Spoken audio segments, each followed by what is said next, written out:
Overhead assembly from selected.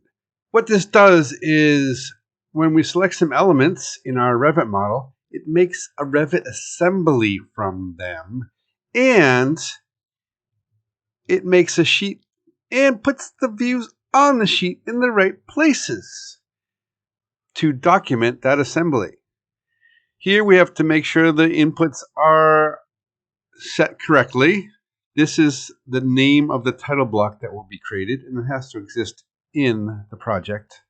Here's a unique assembly name, which will be different for every assembly we create. And then these are the template names that will be applied to the views after they get created. So here I have selected some elements that I want to make into assembly, and here's the name. I will run this. And we see here, we have a new assembly with that name. And if I expand that,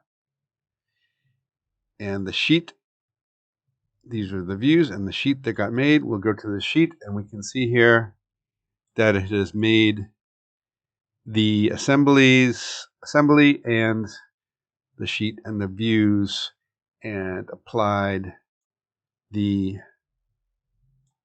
template to that view that got created, or all these views that got created.